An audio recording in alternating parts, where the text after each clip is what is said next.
Baker దర్శకత్వం వహించిన అనోరా 97వ academy awards లో సంచలనం సృష్టించింది.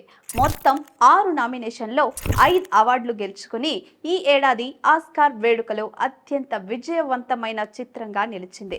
ఈ సినిమా ఉత్తమ చిత్రం, ఉత్తమ దర్శకుడు, ఉత్తమ నటి, ఉత్తమ సినిమాటోగ్రఫీ, ఉత్తమ ఒరిజినల్ స్క్రీన్ ప్లే విభాగాల్లో గెలిచింది.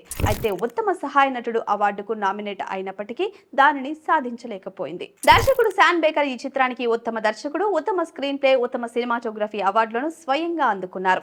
నటి మైకీ మాడిసన్ ఉత్తమ నటి అవార్డును గెలుచుకున్నారు. ఉత్తమ చిత్రం అవార్డును Alex Coco, Samantha Quan, Sean Baker కలిసి అందుకున్నారు. గత ఏడాది కేన్స్ ఫిల్మ్ ఫెస్టివల్లో ఈ సినిమా పాల్మా డివోర్ అవార్డును కూడా గెలుచుకుంది. చిన్న సినిమాలతో మొదలుపెట్టి ఆస్కార్ విన్నింగ్ దర్శకుడిగా ఎదిగిన శాన్ బేకర్ టాంజరైన్ అనే చిత్రాన్ని ఐఫోన్ తో తీసి దర్శకుడిగా కెరీర్ ప్రారంభించారు.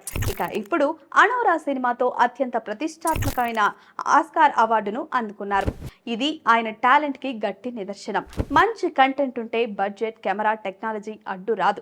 నిజమైన టాలెంట్ ఉంటే అవార్డులు, గుర్తింపు స్వయంగా వస్తాయని శాన్ బేకర్ తన విజయంతో నిరూపించారు. కొత్త దర్శకులు, చిన్న బడ్జెట్ సినిమాల మీద ఆశలు పెట్టుకునే వారందరికీ ఇది గొప్ప స్ఫూర్తి. Please subscribe to the channel and download the Politicos app from the links in the description.